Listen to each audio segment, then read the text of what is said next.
But what I do have are a very particular set of skills. Skills I've acquired over a very long career. Skills that make me a nightmare for people like you. Well, not you, Karan, or not even the audience, but obviously that is Liam Neeson from Taken. And I'm Alex from Los Angeles. I'm Karan from Los Angeles as well. And welcome to Movies That Shaped Us. We are two longtime friends who come from opposite ends of the globe with very different backgrounds, and we're both shaped and are still being shaped by the movies we see and love. In each episode, we cover a filmmaker, in this case, Liam Neeson, the actor, and who shaped our love of movies. So join us as we explore why Liam Neeson matters and review the three movies in his filmography that made the biggest impact on us. So I chose not to do the accent with that one, but then come to think of it, he never chooses to really do the accent either. So maybe No, that kind of worked okay. But yeah, we're talking Neeson's today, which is a pretty big episode and a pretty big guy, like literally tall, but also someone who's been with us for a long time in movies and pop culture. So has a very interesting career. And yeah, Karan, why don't we jump into your Neeson thoughts, high level Neeson recent thoughts? thoughts. Wow. Yes. Yeah, the way you put it, right? Like this is somebody who's had such an interesting career.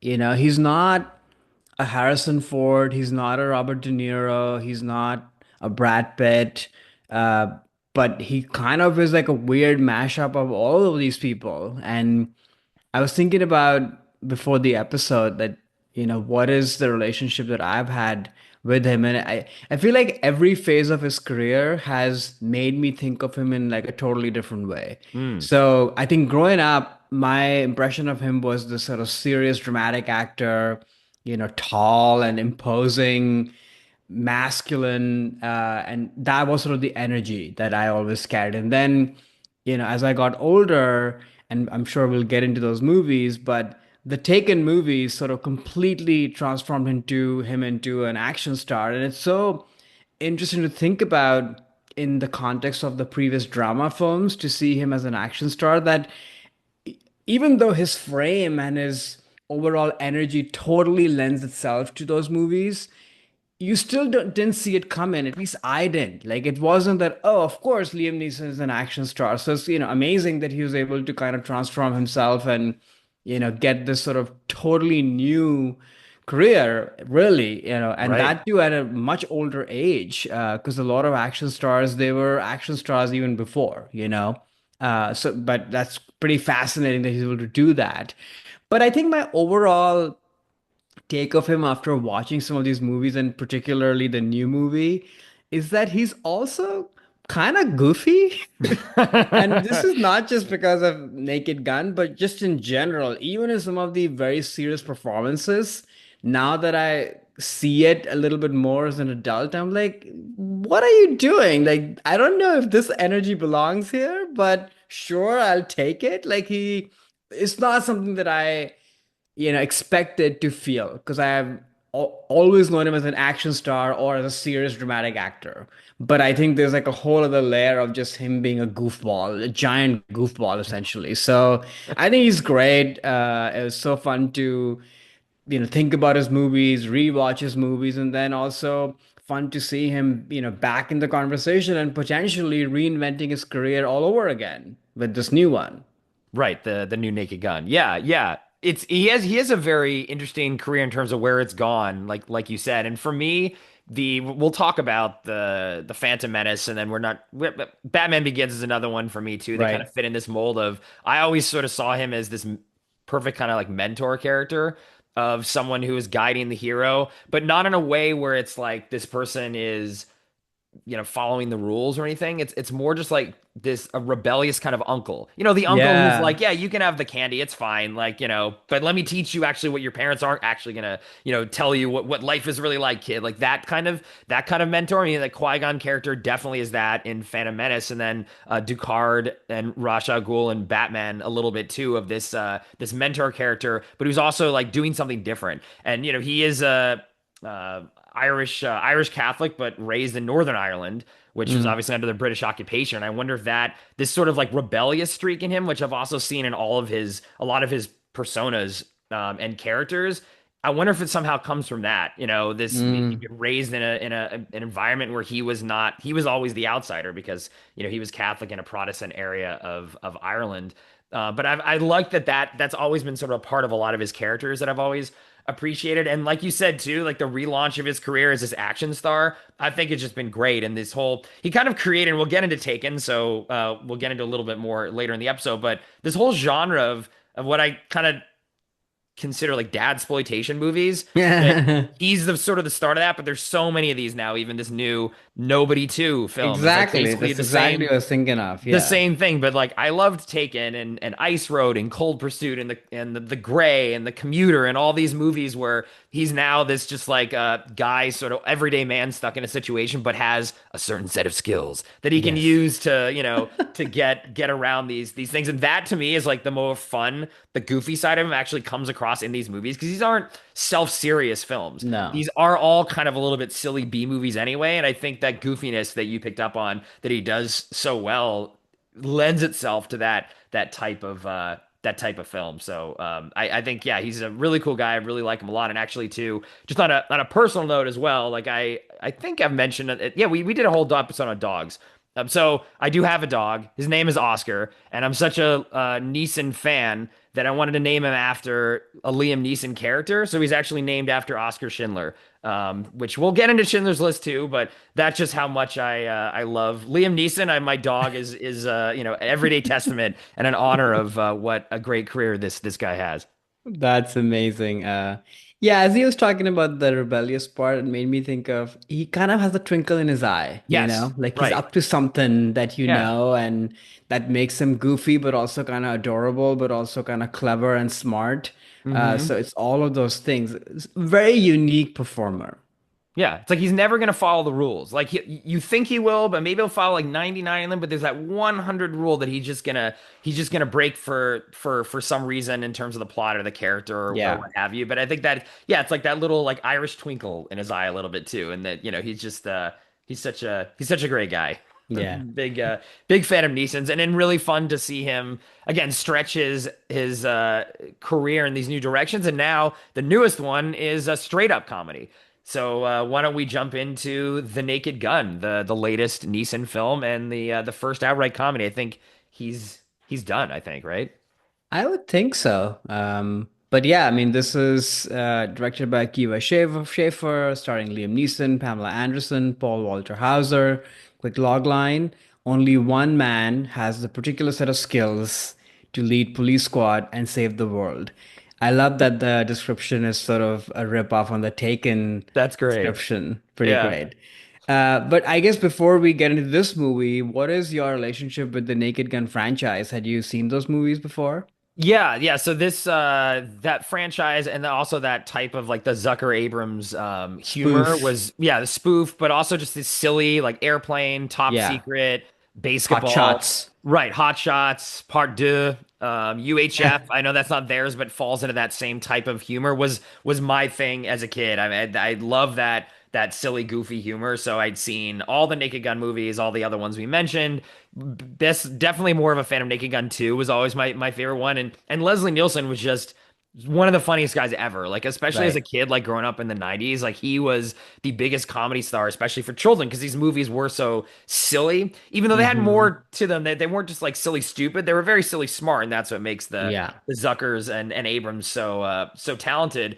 But no, I was a huge fan of these movies and this aesthetic, and it's been sad to see, just as a fan of this type of film, that genre get kind of run into the ground by cheap sort of spoofs and not any intelligent comedy like Right. all those movies they call them, epic movie, romance movie, not another teen movie. All these things I think ran that whole concept and that genre actually into the ground. And I was hesitant to see when they were going to be resurrecting it. Like, would it be as bad as those movies, as good as the original Naked Gun? Are they going to change the humor at all? And casting Neeson's in it was interesting. So yeah, that was sort of my background on this whole. I was definitely excited to see a return of this genre if that's what this movie is, and we'll get into my thoughts on it in a second. But Yeah. yeah, what about you? What are your Naked Gun takes, or just again Yeah. this whole kind of aesthetic?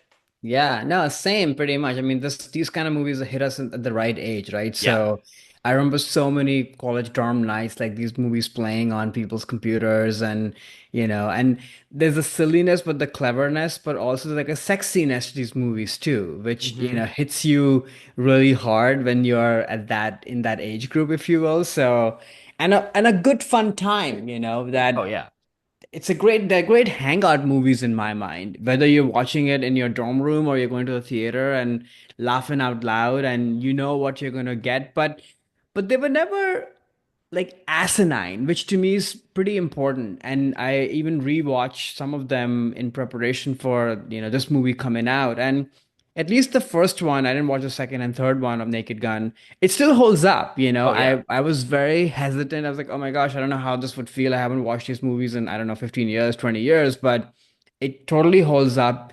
Also, movies from that time, because they spend money and they probably shot them on film, it looks great, right? Like that's Hmm. the other thing. And I think the key aspect of that is that the protagonist in this case, uh, what's the director's name? Bredden? No. Oh man, Dick Drebin.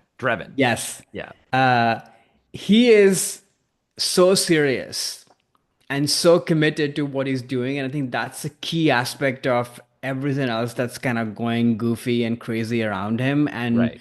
it's just so hilarious, so good. But yeah, with the new one, to kind of get Yeah. into that a little bit, yeah, I was very hesitant because we are living in a world of, massive reboot, reheat stuff. Like I feel like every week I find out a new movie that's being rebooted. Hmm. So which, always gives me a little bit of pause because either they're going to botch what existed before, or I'm always like, can't you do something new and, be actually really creative? That said, when I saw the trailer of Liam Neeson in it, that's what kind of piqued my interest in a positive way. I'm like, oh my gosh, like this makes sense to me. Like that they would cast him, especially coming off of all the Taken movies and all the movies that you mentioned that he's been doing. Like it makes total sense. And so that was like, oh, that's positive. So it was overall, I would say I'm just happy that big screen comedies where people can go in droves and have a laugh out loud great time are back in the theaters. So, and in my theater was like hooting and hollering. Some people I felt like they're gonna die. I was like, "Are you okay? Like this is a little much." But for me personally, I, I don't think it meets the charm and the wit of the original Naked Gun movies. There are moments where you get that, but I think there's a lot of other stuff happening with like special effects and things that maybe get a little too silly that kind of I mean, I still laughed, but I think what is more amusing and more funny about the original ones is that the main guy is self-serious and everything around him is it's crazy and silly, but it's also very controlled. It never goes so far out there that it's unbelievable, It sort of feels very believable. That said, I mean, there's so many great gags. Like I love the gag with the coffees showing up, That was over and over amazing. again. Yeah. I thought Pamela Anderson, even though they didn't do much with her character per se, I wish there was more of her, but she gets some really standout moments. Like, Hmm. not to go into spoiler territory, but she has this scene where she's like singing, sorta. Yeah. That was my favorite moment of the entire movie, actually, because it was just so clever and funny. And then I think some of the line, like the writing and the line delivery with both of them, where they're so pinheaded and serious about what they do. So lines like, "Oh, take a chair," and she's like, "I have plenty of chairs at home." Yeah. This sort of stuff makes me really laugh, as opposed to some like fantastical thing. Um, and then the second last thing I would say is that I'm sort of bored of the tech billionaire villain person idea. I'm like, okay, we need to move on. We need to find something else. So that stuff sort of like, okay, sure, And then I guess to talk about Liam, which I should have led with, I think he's great in the movie. Like he totally fits the mold and he has a lot to do, and it just felt very natural for him to be in this part. a part of me also felt like maybe this is what Liam Neeson is in real life. I don't know. Of course, I don't know the guy, but Yeah. not that he's a bumbling idiot, but like you were saying earlier, somebody who's rebellious with like a twinkle in his eye, kind of gets the job done, knows what's really going on, but has his own way of going about it, which is what this character is. So, I love that, and I love his chemistry with all the other people that he's interacting with, including Pam. Like they have real, genuine chemistry in the movie, Oh, which is definitely. so great to see. I will say, I think this is not his thing, but more of the movie. Like because of the special effects, some of the action gags and things that are happening. At times, I felt like Liam was maybe a little bit slower than all the madness around him. I almost felt like the movie around him was a little bit more, not grounded because it's all a farce, but more in the tonality of the original movies. Because I think Liam is playing that. Like he's in the movies from the original movies, I think, as opposed to some of the madness that is happening here. So I felt like a little bit of dissonance there at times. But I had a great time at the theater. I was not the one of the ones who was choking on my popcorn watching this. I mean, people were really eating this up, but I had a great time, and I'm glad this exists, and I'm glad people are having a good time with it. Yeah, yeah. I think I thought the movie was great, and Neeson. It was interesting, much like with Leslie Nielsen, who was brought into Airplane, the sort of the beginning of this type of humor as a serious actor, and they asked him to be funny. I love that they did cat when in Yeah, thinking about restarting the Naked Gun franchise, they went with an actor who was not known for comedy and put him in this to see kind of what would happen and in the same way they did with Leslie Nielsen and Airplane. So that I thought actually was very inspired casting. I thought Liam Neeson did a fantastic job. He was very, very funny. Also, like you could kind of buy that he's because of his giant frame, sort of buy that he's a cop and in the action that he had to do. Obviously, he is an action star, so that was very believable.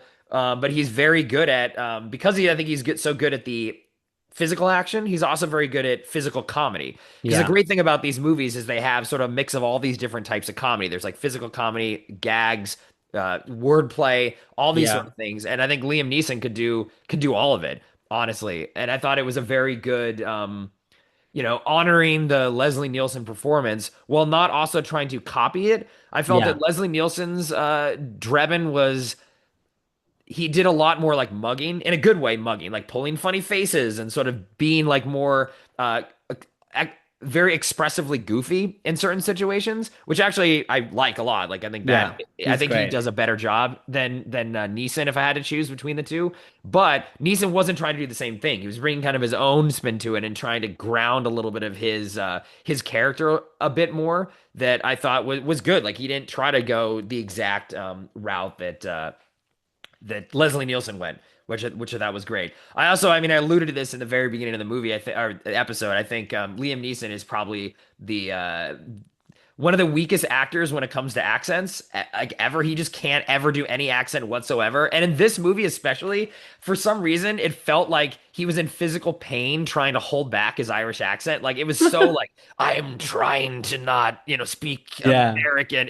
I thought that actually, I don't think that was part of a joke. I just found that really funny too, how he's like painfully trying to like hold together like any kind of accent that wasn't his Irish. But hey, that It actually kind of works. funny. Exactly. It was actually kind of funny. And it's crazy to think someone made this point in a review that I was reading that he's actually older than Leslie Nielsen was in the first Naked Gun movie, which is crazy to think about too. Like he's older by like 5 or 8 years or something, which is crazy. But yeah, so I thought Liam Neeson did a great job in this movie. And for the movie itself, I just thought it was great. It was definitely one of the funniest movies I've seen in a theater in a long time, probably not since like 22 Jump Street, which is probably over like 10 years ago now. That's a good one. Yeah, it's another great film, but I just love that it is doing the same thing the original was doing and nothing else. It's got the same type of that like silly humor, the pace of the jokes, like every 5 seconds there's some another joke happening, another joke happening, another joke happening. You know, the classic Zucker stuff too of like jokes happening in the background while characters in the foreground. Like I love that.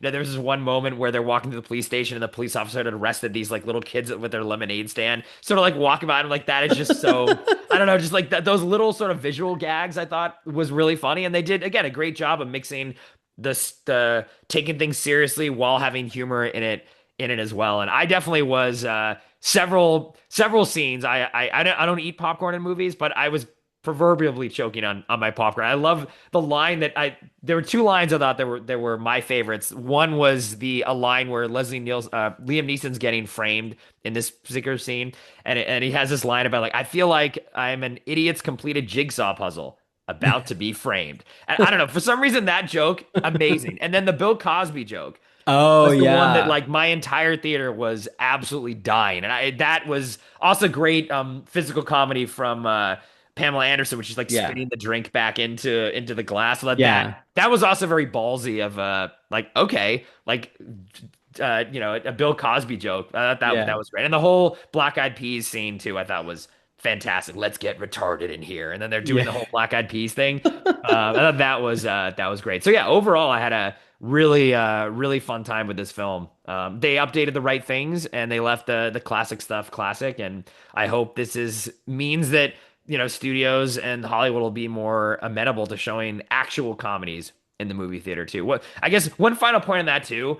I just like I don't need to have heart in a comedy. I don't need to have character development. I don't need to have like some emotional moment where it's like, oh, now they're No, just give me jokes. I just want just to. I give don't me dump jokes. I all that totally stuff. agree. I think the dramedy has taken over the modern comedy, and comedies now have to have a point and a message and character development. And I'm just sort of sick of that, to be honest. I just want Yeah. to go into a theater and see like people keep getting coffee handed to them. And the one time they get the giant coffee cups they get, like, I just want that. Like, I don't need all this other, This dump all the other stuff out. Give me a funny movie. And that's what this movie was, which is why I thought it was so special and just so well executed. I got to give it up to the filmmakers too, because the original guys weren't involved at all. They no. actually kind of distanced themselves from the project, which was interesting. And I get it. I don't know why they have their reasons or whatever, but I think the filmmakers did a fantastic job of capturing this type of silly humor, which is one of my favorite types of comedy. Yeah, I agree. And like I was saying earlier, like I would go as far as saying that don't even have special effects or any of that. Like just make it about the jokes, Oh, and make it more practical and such, like which it would just make it even more tactile, and I love that aspect of it. The other thing I want to mention also is like a length of the movie, like was so great. Like this is oh yeah. like an hour and a half or even less than that, I think. Yeah, hour and a half, an hour 25. Yeah, So right. it's perfect, right? Like that's the kind of length you want for a movie like this. And I was reflecting on this morning that it's been a while that you could go out, watch a movie, and then have dinner, and then be back home and at like a respectable time. That's what Right. people used to do. Yeah. And there's something about that kind of packaging like a neat little evening out where you've had a good time and then a good meal and then you're back home. As opposed to all these other things. And will I think about this movie much more than what I did, yesterday? Probably not. And that's okay, but yeah, it sounds like you loved it more than I did, Yeah, but I I really still liked had it. a really, Yeah. really good time, I would Yeah, say. I had a great time, and I guess you're right. Like kudos to the length thing too, because I think the Judd Apatow 2.5 hour comedy era is hopefully over. And even at the time, I always kind of thought that was a bit of a drag. Like that guy just would stuff so many things in his films and release unedited cuts later that were well Mm-mm. over 2 hours and 40 minutes. I'm like, just come on, we're done. We're done with that. That era is done. We're back to a tight 90-minute, just like joke after joke after joke. The other sequence I just want to call out too was not to get too much into spoilers of the jokes too, but the snowman sequence. I thought that was incredible, but also that was the one part of the movie I felt that did feel like a modern conceit of comedy. Like the rest of the movie, all the jokes, like even the ones I was just talking about, the Bill Cosby one, the Fergie stuff, that felt like it could have been in the original Naked Gun. It was the Mm. comedy of that time. In a way, I'm not knocking that. I think that's what I wanted to see. But that sequence to me, which was incredible, and also that the one part of the audience was like people were having conniptions in the aisles.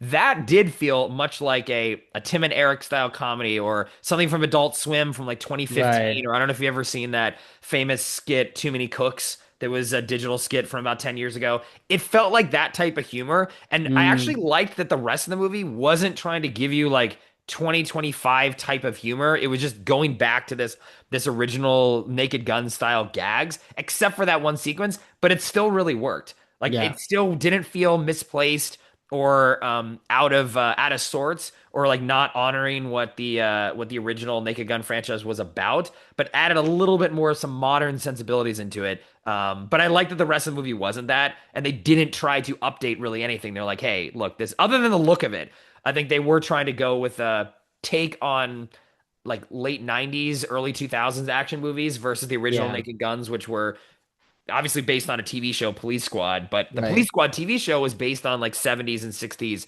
cop sort of dramas, so it had that aesthetic. So I do like that they updated the aesthetic a little bit, but that the humor, other than the snowman sequence, sort of remained the same. And also, too, the one thing that I know you said that the synopsis on IMDb had that Taken joke in there, but what I thought was great because I was a little worried about this is that they would do that in the film. There was no Yeah, there's references no to mention of winking. no winking about Taken, no winking about Liam Neeson being in these other films like, Schindler's List or Qui-Gon. Like, they easily could have done that. And I could see in lesser filmmaker hands, they would do that. They'd be like, oh, yeah, look, let's do a Taken knockoff scene or let's do a commuter or the gray or it's like no they just were like no we're not a parody movie that is just going to parody Yeah. everything like those bad movies I was referencing from the 2000s but no we're going to stick with what they did in the Naked Gun films which yeah there's sometimes there were parodies like in the third one to the step sequence from the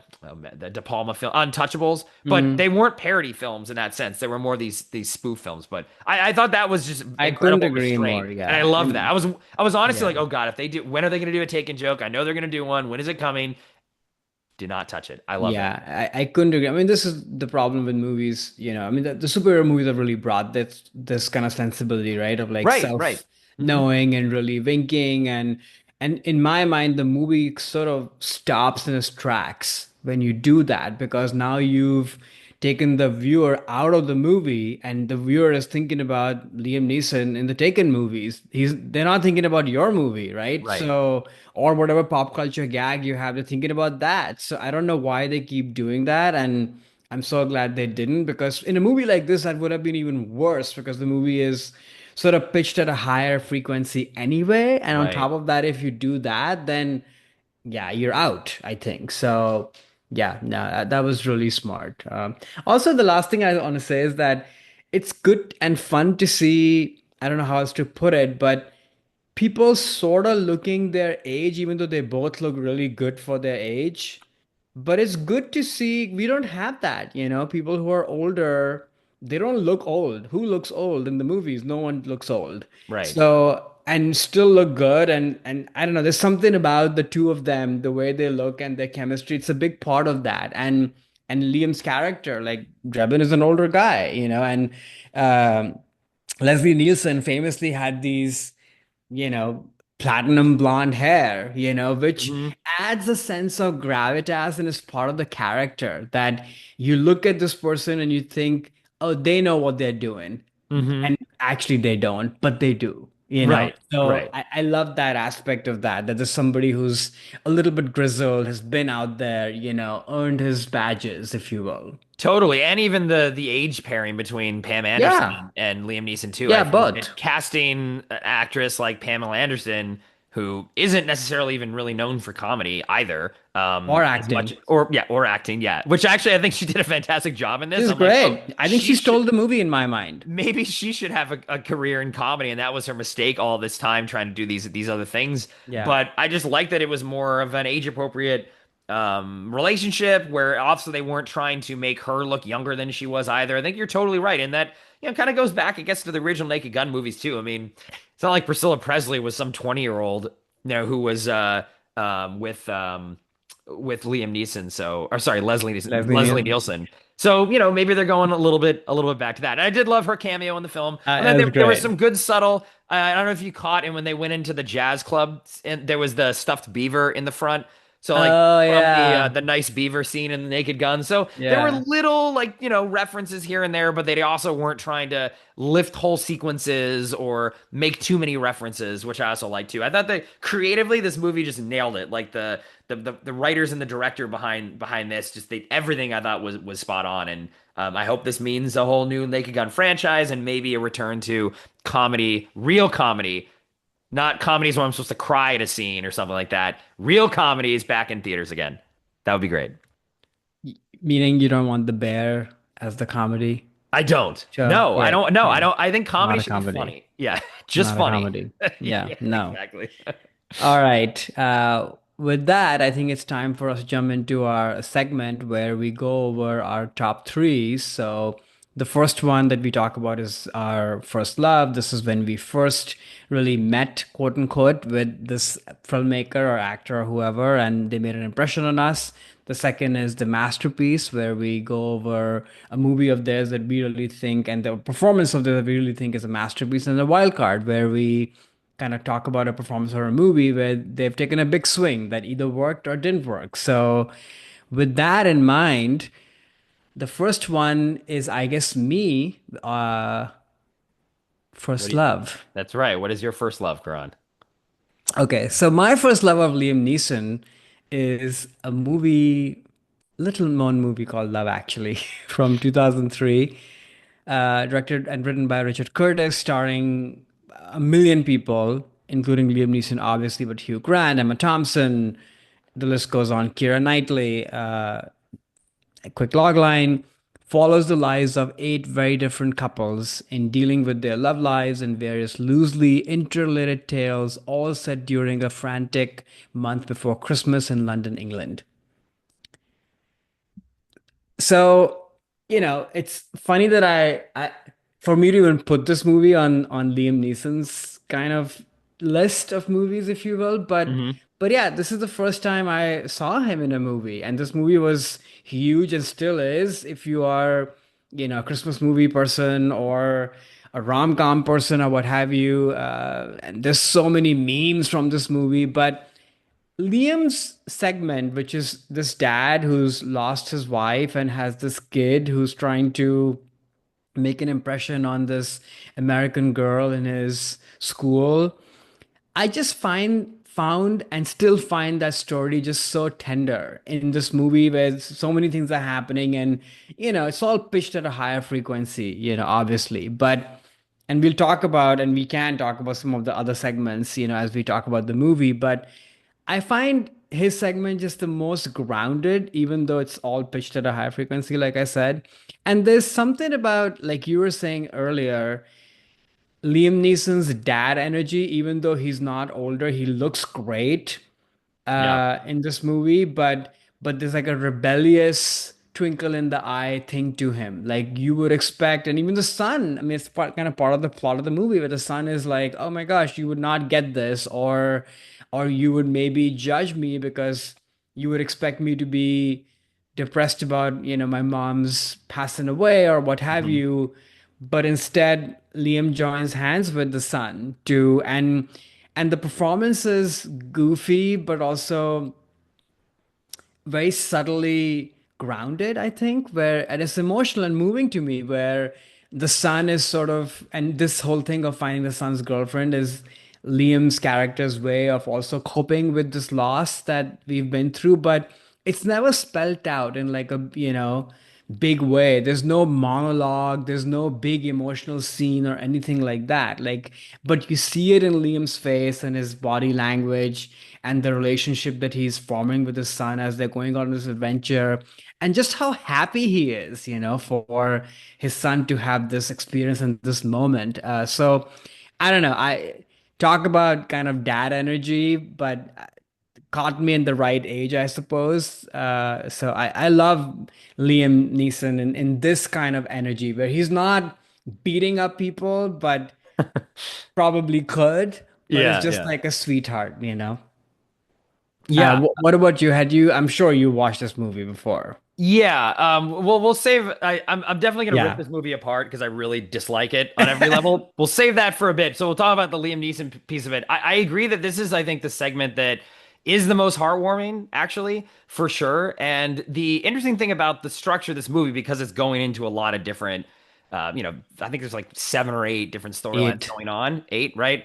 And that then the script takes different amounts of time on each one.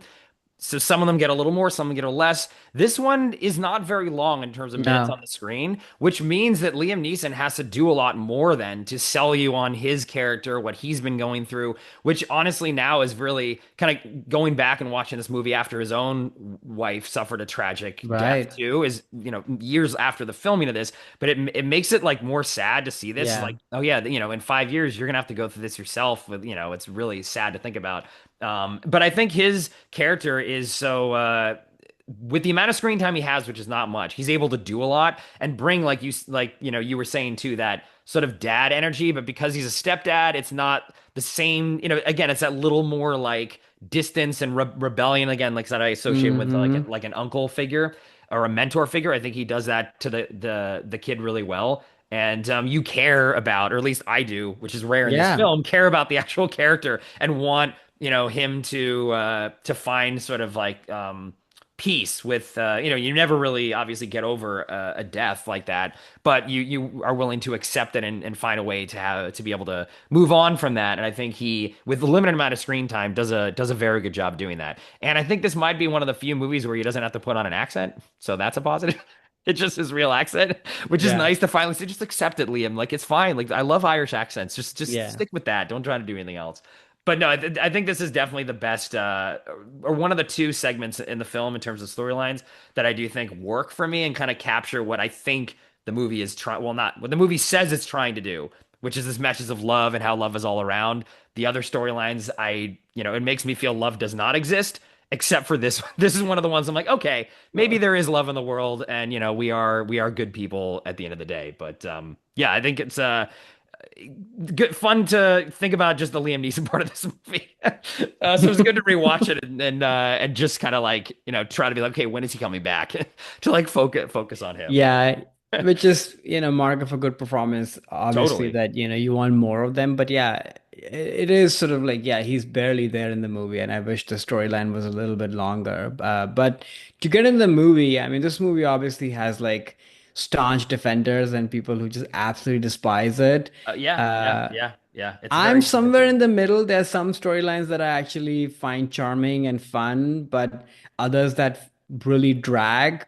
Uh, but overall, I'm always like, yeah, if this movie is on the TV, especially back in the day, in the cable days, you would sort of stop and watch a little bit of it, that sort of stuff. And it's such a time capsule in my mind now of the 2000s, of these like interrelated kind of storylines and anthology kind of movies, and there's so many of those.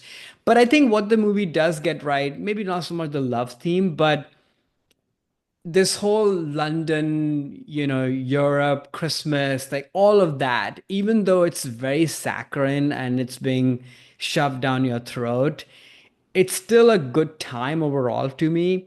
And because they have this amazing star cast, Oh yeah, that makes a incredible. big diff. Yeah, Incredible. It's like a incredible murderous cast. rows of people, and that makes a big difference. And everybody's really committed to what they're doing, So, but I think for me, when I think about this movies, I think of the Emma Thompson storyline the most, which Mm, has gotten, the most. I think over time that segment has gotten a lot of kind of kudos and such. And Alan Rickman, obviously, great, rest in peace. yeah, And so that whole, even though the storyline itself, like, you could sort of rip it apart for sure, like what is happening with the secretary or the assistant or whatever yeah, person in the yeah. office, and there's like some weird things there, but ultimately what grounds it is the performance of these two, amazing actors. And I mean, that whole scene of, Christmas morning or whatever, opening the gifts and Emma Thompson realizing it's not for her. I mean, it's very over the top and schmaltzy, but at the same time, you can't escape it. It grabs you. At least for me, it always has. So I think that's something I always think about. The Hugh Grant one is goofy. Again, you can totally rip it apart, and you have to be into Hugh Grant to actually like it. I know you've not been a big Hugh Grant No, person, and yeah. I have been when this came out. So I find that fun. But yeah, some of the other stories, the Laura Linney one, and that's the one that I find the most grating. And Yeah. even the Keira Knightley one, Oh which has God. now become a meme with all those, placards and such. And yeah, there's a lot going on. Yeah.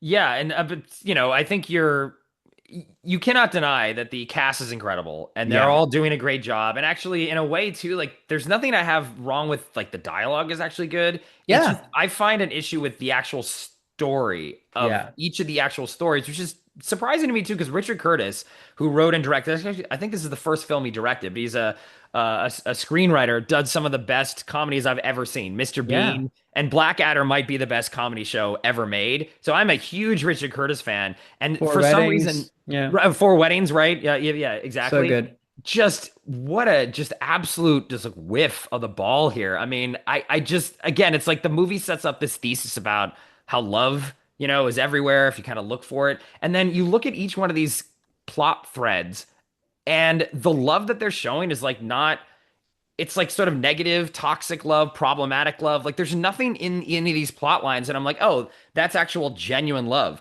I mean, maybe you can make the argument going back to the Liam Neeson thing, the love between him and his stepson. Okay, I could see that. And then the piece with Bill Nighy and his assistant.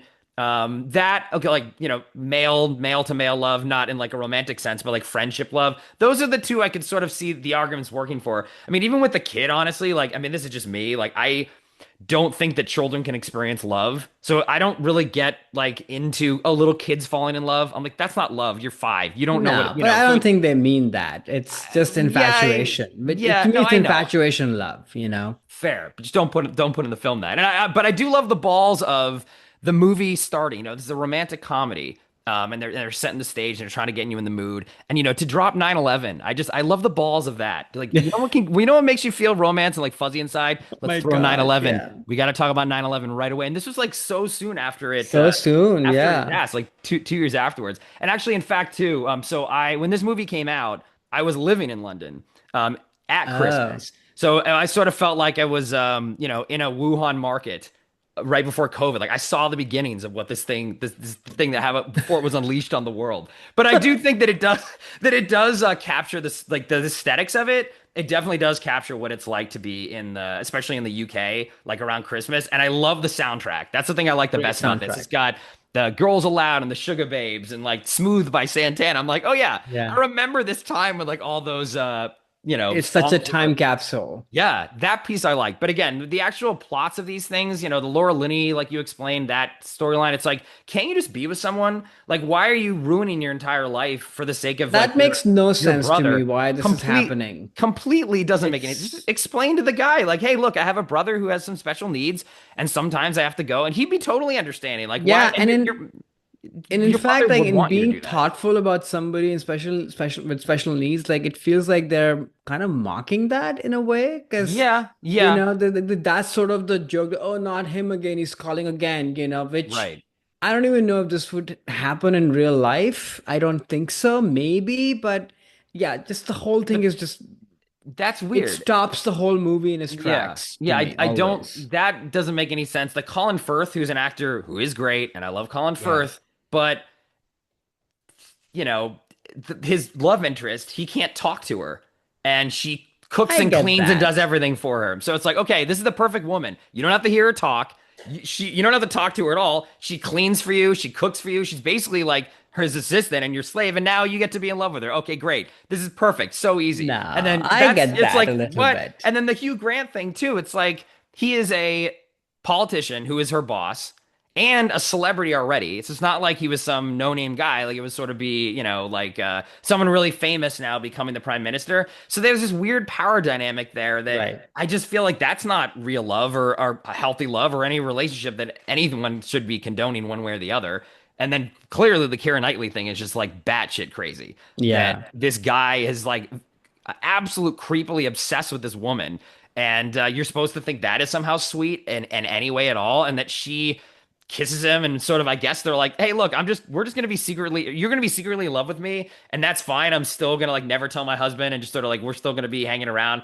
I don't know. That it's just nothing, none of these things to me speak and talk about like love, which is what the movie's trying to put up this thing about like love means this and love means that. And I don't know. It just like ever since I saw this movie, I was like, this sucks. But I get the defenders. I'm not saying that they're Yeah. necessarily wrong. And if they can think that these things are romantic and get you, feeling good, fine. Like I'm not gonna take that away from you. But I mean, I think every it's single one of more. these storylines to me just don't. I don't see love anywhere. This movie makes me see love is not around, at least not in this film, which again is surprising with Richard Curtis, who I'm such a big fan of, that he'd have such Yeah. a giant whiff. I think that's a little bit of the point as well, is that because if the movie was all about actually love on its nose, that everything was happy and good, then I think it'll get, interestingly, maybe a little bit boring. I think they're trying to Yeah, go for the complicated side of it, and it's almost like love, no, actually, or actually no love, yeah, they're not. None of these maybe. people are in love. They're not. It's not No, love. This is yeah, not it's love. not, or they're flavors of it, or they're grasping at it. And I think the trick is that if you see people, almost like the reality TV show, right? Syndrome, like when you watch people as train wrecks, it makes you feel good about your life, or it makes you go and find things that you should I be see. seeking. I think that's what a little bit what Uh, the movie is going about. Like these are people making mistakes, they're not actually in love, they're not going after the right stuff. So you're kind of rooting for them, but really you're rooting for yourself watching it. And, so it does have okay, yeah, that I can see effect that. on people, I Yeah, I'm like, think. oh, all these relationships are not love at all. So maybe I can look around the theater and be like, okay, I'm in love with this person. We have a better Yeah. relationship than them. At least I can understand you. Yeah. You're not just like basically like a mute just because I don't know any Portuguese. Like that, I'm just like, how is anyone finding this not just completely yeah, just like all these relationships I would classify as problematic. And this movie does something that, I've called this out a couple times in the podcast that I think is a crime, something you should never do, which is show a scene from a movie in your movie that is better than your movie because people will just think about your movie. That Titanic sequence, I was like, oh my God, that is real love. Jack and Rose. And I'm just like, oh, when was the last time I saw Titanic? Oh, it's been 6 months. Should I just turn this off? Do I have time to like watch Titanic now? Because that is genuine love. That is when love is around, in Titanic. So I'm like, don't be very careful when you do that. When you reference other movies and movies, it's just like pick a bad movie if you're gonna do it. Pick a movie that's worse than your movie. Don't pick like the greatest romance of all time. In the when Jack has her fly. So Right. even though it's Yeah. cute with the kid, like that's a Liam Neeson scene. So I'm not saying that No, that was it's a cute. good moment, I They're think. doing the Yeah. little thing, but it immediately just makes me think of a real romance where love was around, and I'm like, you're kind of going against yourself, movie. But oh well. Again, I'll give Richard Curtis a pass forever because he did Blackadder and Mr. Bean, but this one I just never. I've seen it several times. People forced me to watch it, over the years, but I don't know. Yeah. Yeah. Doesn't work for me, and probably never will. But it's It fine. probably never will. Yeah. I still mostly like it, I would That's say. fine. Yeah, not Some things are pretty, boring and just dull and make no sense, but I get what it's trying to do. And ultimately, it does end up doing that, which is what a Christmas movie should do, kind of make you want to go get some hot cocoa or whatever and, snuggle up. And that's the point, fair. essentially. But it's a very office time kind of movie, and again, for our generation, the 2000s were the time when, we were old enough, like we were Right. adults, young, at that time. So it's special in that way that we were out and about, we were doing things. And, so it takes me back to that time. I mean, I was earning money, so you could, spend something on, take somebody out on a date or what have you. Yeah. Like it has that, it kind of hits you at, I guess it hit us at the right age. So there's that too. Fair. I mean, I do when I saw this have the because again, I was living in London at that exact time, being like, oh yeah, Yeah. that was and the music that was coming on. I'm like, I remember hearing the Sugar Babe song and the Dido song. So I do have Yeah. that my personal sort of nostalgia wrapped up in this Totally. film, and because the acting is so good too, it's not like it's Yeah. not enjoyable to watch. Just when I think No. about actually what's going on here, I'm like, you could write just like so much analysis over why these are just very toxic and unhealthy relationships and not anything people should be emulating at all. And there's I no think that's the kind of like point. love in here, which is, Is yeah, yeah, well, that is the point. Okay, should we move on to your first love from uh, Love No Actually? there we go. Yeah, let's move on to mine, which is a movie we've covered before on the podcast. It is 1999's Star Wars, Episode 1, The Phantom Menace. So the plot line of this movie is two Jedi escape a hostile blockade to find allies and come across a young boy who may bring balance to the Force, but the long dormant Sith resurface to claim their former glory. Written and directed by George Lucas, obviously starring Liam Neeson, Ewan McGregor, Natalie Portman, and Jake Lloyd. So this movie was the first Liam Neeson movie that I saw. Saw it in theaters. You know, I think actually the episode we talked about in this one was Yeah. our theatrical experiences. So this is like a big formative, theatrical experience for me, and I'm a gigantic Star Wars fan. But so this movie for me really set that template, like I was talking to in the beginning of Liam Neeson to me representing this sort of rebellious kind of like mentor uncle figure. Because Qui-Gon in this movie is very much he's a Jedi. He's a very skilled Jedi, but he's the only Jedi Master who's not on the Jedi Council because he doesn't like following the dogma and the rules of the Council. He has his own way of doing things, his own methodologies that he's like, I'm not going to compromise. If you don't want me in the Council, fine. Like, I'm not going to do it. So it's that rebellious streak that Liam Neeson, I think, does so well is in this film too.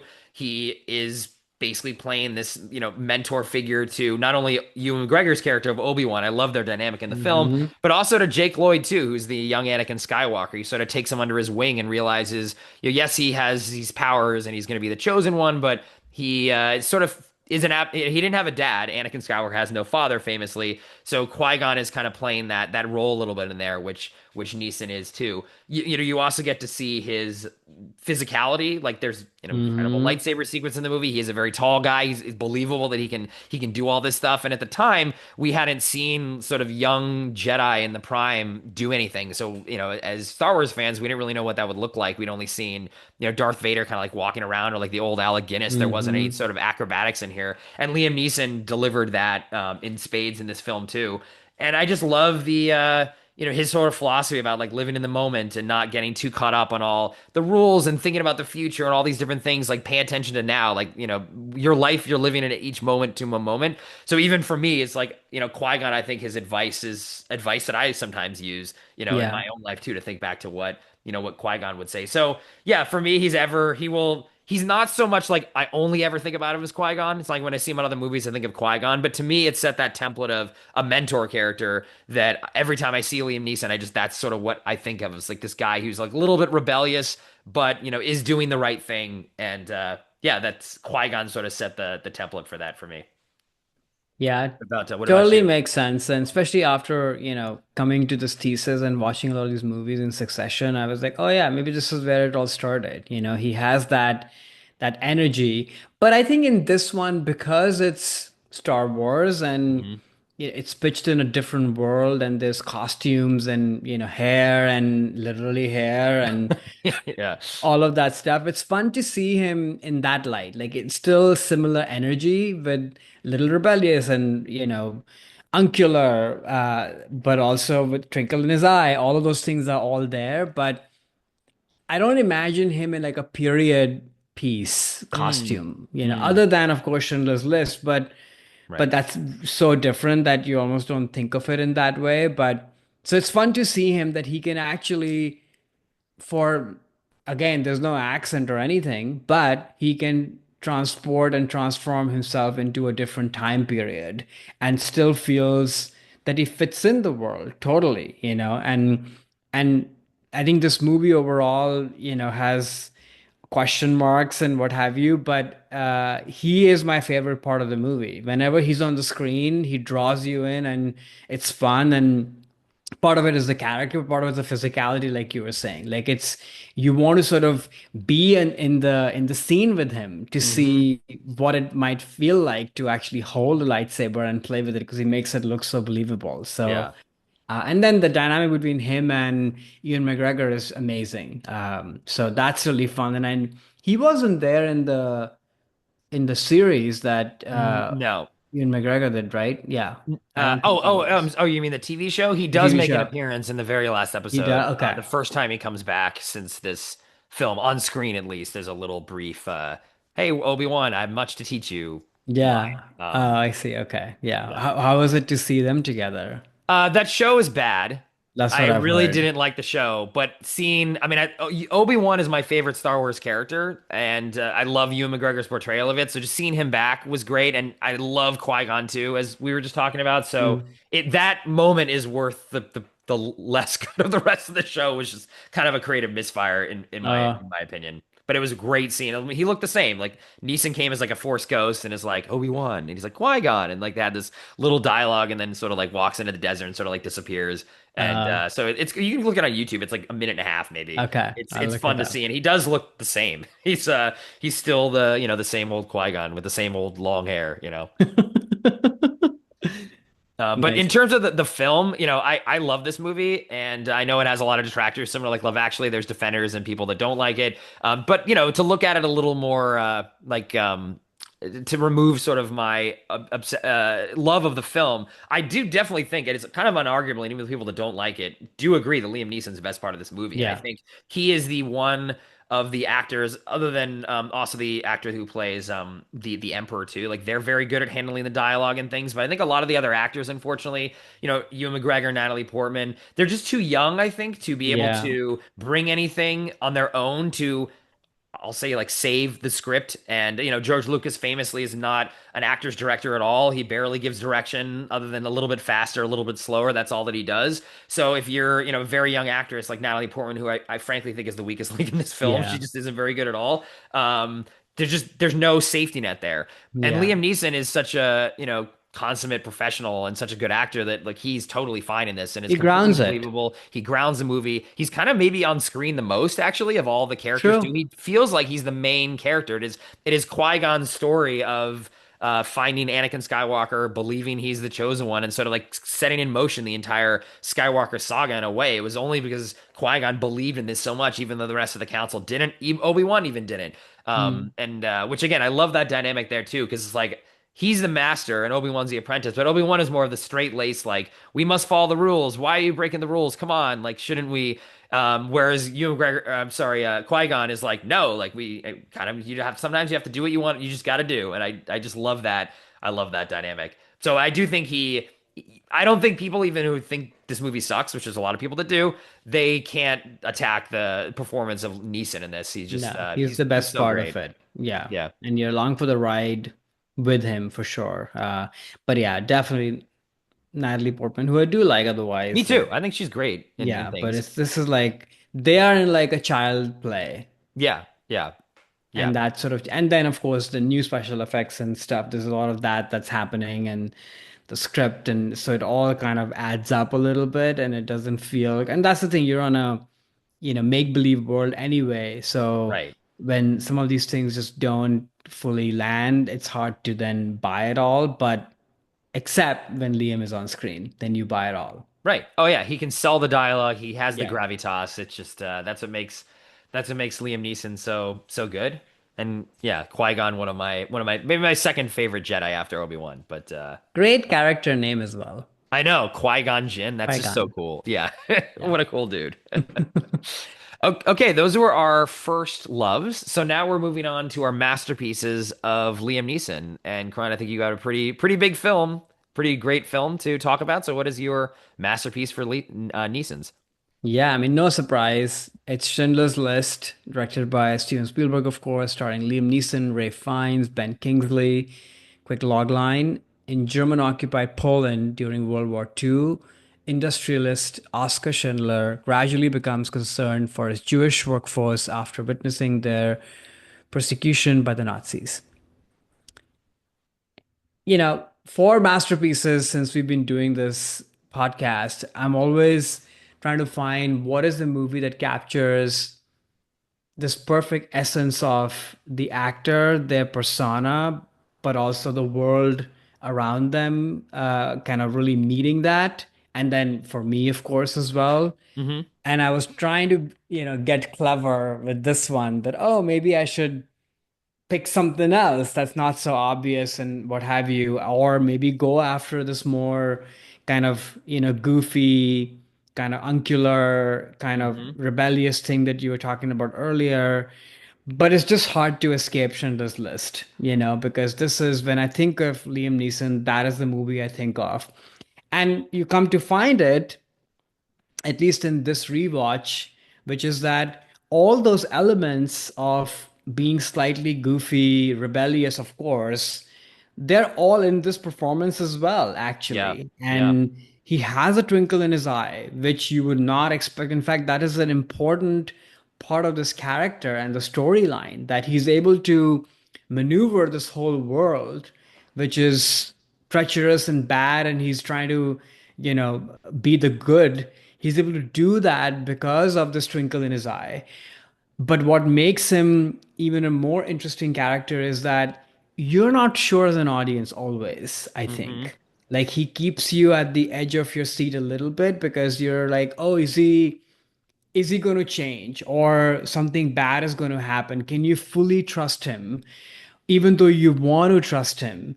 And but I think what makes his performance distinct from all the other ones is because of the movie he's in, and I don't. He's worked with a lot of great directors, but obviously Steven Spielberg is Steven Spielberg. Right. But there's a stillness to this character, even though in this world where so much bad is happening and you're paired against Ray Fiennes, who's also giving this towering performance and so out there. And Liam by no means is like a shy character. He's a very showy character, Oh actually, yeah, in the totally. context of the movie. But there's still a bit of stillness to him as compared to the other Liam Neeson performances that, we think of, I think. So I think, yeah, I'm so happy that Liam got to do a movie like this, of this subject matter, with this director who's embarking on a movie that was a first for him and so personal to him. And I don't even know how I think I was listening to a little bit of Liam talking about how he got cast in the movie Oh. and how this movie still stays with him as a special experience in like a very deep way. It changed Mm. him. And you see that on the screen. So, and then I think last thing I'd say, and then I'll pass it to you, is that his physicality, which we've talked a lot about, is a key part of Oscar Schindler as well, I think. I mean, I don't know what the guy, the real person looked like, but in this movie, when he's impressing Ray Fiennes and all these people, he has the swagger, Liam Neeson's character, these suits and his Oh yeah. whole frame, that even these people who Nazis who are maybe a bit dubious on him, he's able to kind of maneuver through all these different worlds, I think. And part of that is internal, but I think a lot of that is external as well. And so I think this performance is like perfectly pitched. I actually can't imagine anybody else do this performance. I'm sure there are many great actors like Daniel Day-Lewis or whoever, I'm sure, could do this role, but there's something about the physicality and something about this you don't know where he's at kind of feeling that he creates, but yet you're rooting for him, and you know it's all going to be okay with whatever he's trying to do. It's just such a hard tightrope, and he's so good at it, I think. And he looks great as well in the movie, by the way.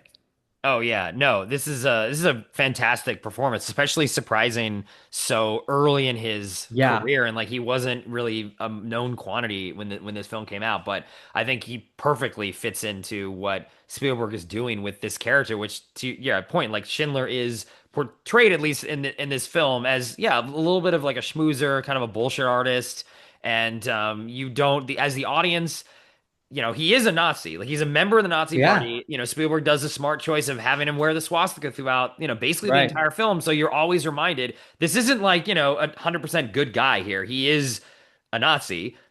So what are his intentions? And I love this character too. And a lot of this is in Neeson's performance, but also in the script and what they choose to do and how they portray him. But his character arc is just so incredible of like, he Amazing. doesn't care at all. He's in it just for the money. And then gradually he realizes, no, no, he does care, but how can he best support the cause, quote unquote, of saving as many Jews as he can? And it's not other people and did, fought back, and there was a lot of uprisings and revolutions and things Right. within Nazi Germany to like save the Jews, which is very admirable, and those people were heroes. But he knew that's not his skill set. His skill set is like again this schmoozing thing, and he can go into those meetings with the high-ranking SS guys and sort of get them to do things like sign off on saving some of his Jewish factory workers when if it was someone else doing that, they'd be like, no, who cares? These are just like, we'll just send these people to the camps. Why does it matter to you? Why should it matter to any of us? So he sort of like knows his power and how to use it. And I think Neeson is just so good at that, like that glad handing he's a womanizer. So he's really good around women. He can talk really, he's got a great sort of like talk. He knows how to, I love that sequence at the beginning. Where he's like assembling the little bribery baskets. He's Hmm. like, I want to get the best chocolates and the best, like put it all there. And then his little notes about, oh, we can do business together. And he just is like a salesman guy, and Neeson is so good at that, and a lot of it has to do with that personality, but that sparkle, like you were saying, that Irish sort of like charm that Yeah, he has. He uses that or portrays that so well in this movie, and I think it's so important to have the Oscar Schindler character have that twinkle because that's why he's able to do the stuff that he's able to do. totally. And for the Nazi, but also for all the Jewish people, right? Because they Correct. also know who he is, but yet, I mean, they'll probably catch any ray of hope, obviously, given what's going on. At the same time, like there is this quality of him that's kind of attractive, and when he delivers on the promise, like the reactions that he gets from the Jewish community in the Yeah. movies, it's of a different kind, not just somebody who tried to save them, but because of his schmooziness and his frame and his the sparkle, if you will, I think people are sort of surprised and blown away of like, oh, he's able to pull this off and how is that working? And I think that's particularly defined in the relationship between him and Ben Kingsley's Yes. character, Yes. who do not get along, obviously, and Ben Kingsley is like very not trusting of him, and then the bond that they develop as the movie goes on. Now it's sort of it's a masterpiece performance and also a masterpiece movie. And maybe we can talk about the movie a Yeah. little bit, which is Yeah. that I mean, there have been so many Holocaust movies, obviously, and I'm not saying this is the definitive Holocaust movie because there's so many angles to it, but I will say two things, which is to me, the main theme of this movie, the score by John Williams, and then some of the imagery that Steven Spielberg is able to capture, whether it's the girl in the red coat Hmm. and just even the beginning scenes when people are on the streets and fleeing. Like when I think of the horrors of the Holocaust and think of the pain and the suffering of that time, this is what I think of now. Hmm. Like that theme music and those images. And I'm sure other people have different images associated in their minds with this, but this is what I have. And that's sort of the power of this movie that it'll always live on. Yeah, yeah, I think so. I didn't see this movie until I think college, just because it's a hard sort of. It's not Yeah. like a movie you can kind of put on. So I didn't see this when it came out or even in high school. But I think that the power of this movie too, like a lot of it is to do with the score, like you said, it's just fantastic. The look, the production design, the cinematography, some of the best I've seen in any movie, honestly, the way that they shot Yeah. this, it just makes it feel like real, but like not at the same time. Right. And also too, like the way this movie depicts like violence for some reason, for me personally, is like the hardest. Like anytime someone gets shot in this movie, like it literally, I feel like physical pain and Yeah, the you're way that they just, jolted. yeah, just like so, a lot of people die in movies all the time, and there's violence shown on screen. Even violence is supposed to be serious, but somehow the way that he lingers on blood like spurting out of someone's head, and just the casual way some of these Nazis just like shoot people out of nowhere, like every shot like hurts.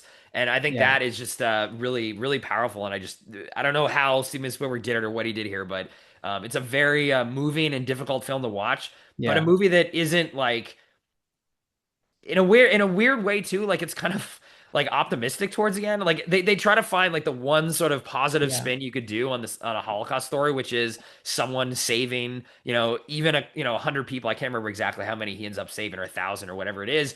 And but that message of like, yeah, you can't save everyone, but if at least even if you save like one person, that still means so It's much. worth it. Yeah.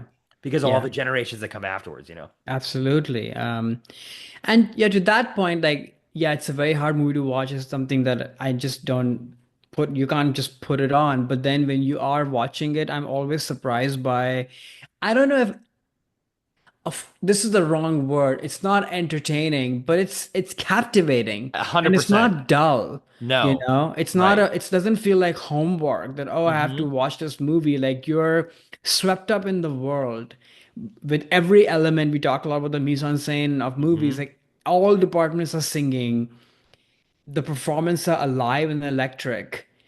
And what is kind of genius to me is that somebody making this movie of this subject matter that's so personal, and you know the world is watching, you know how important it is, and yet the movie doesn't feel self-important. It feels light on its feet. It Hmm. welcomes you, and again, it's captivating, and you want to watch it. And even though you can't look at certain, you want to look away at the scenes that you were mentioning because, but it's not because of the baggage that we are bringing to the movie, because this is obviously bad stuff that happened, but the movie earns that from you because it's made you care about these people and that every life matters, you know. And then of course the way it's shot and all of it, like it's earned.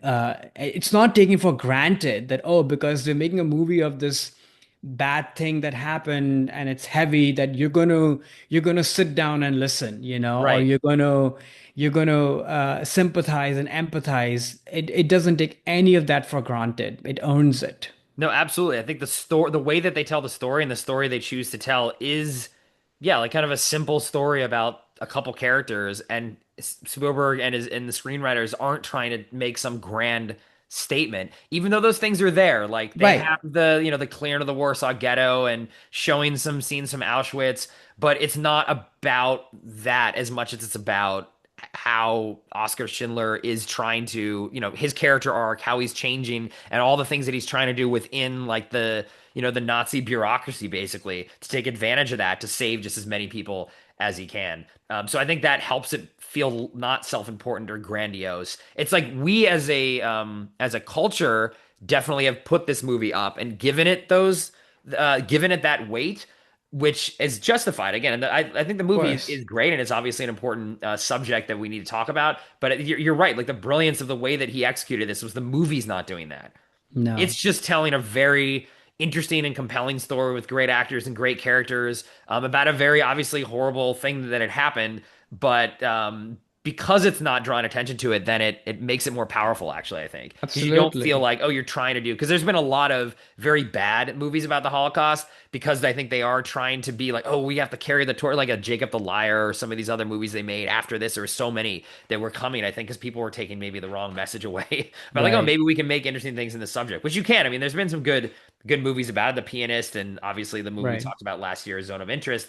But this I think stands like higher than those because it's a story that is with the that takes place during the Holocaust, as opposed to making it about that thing directly, at least. Exactly.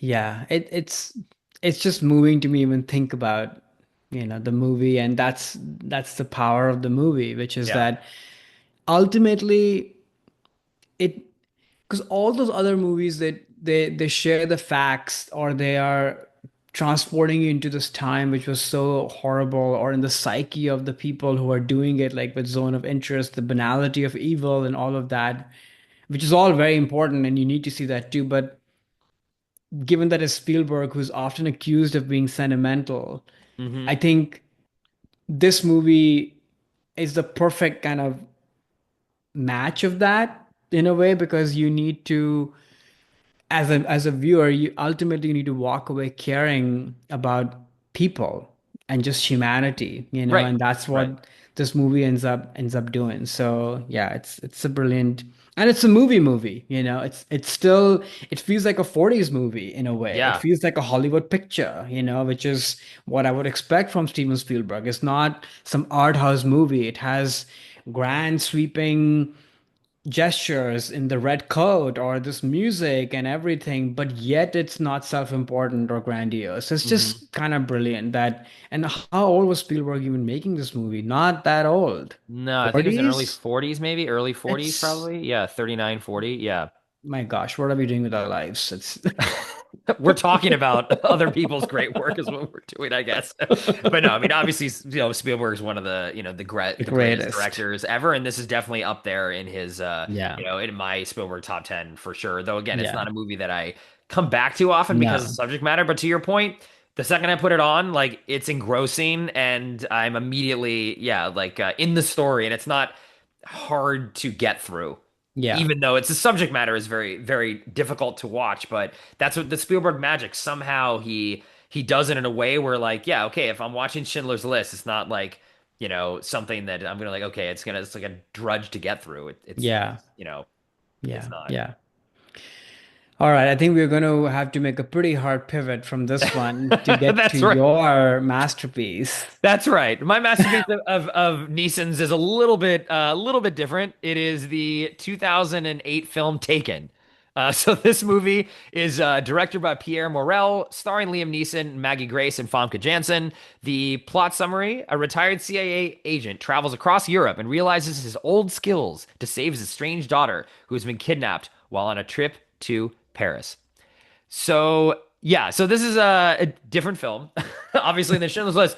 But for me, what I think this movie did for me, and what it did for Neeson too, is really crystallized the Neeson as a brand and what people associate now with Liam Neeson. It's this persona, this type of movie, this approach to the material, and I remember at the time too being saw this in the theater, and I'm again huge fan of Liam Neeson's, so I'm gonna see the Neeson's movies. I'm like, oh, I'm gonna get I'm going to Taken, and I was like, whoa, this is something I've never seen him do before.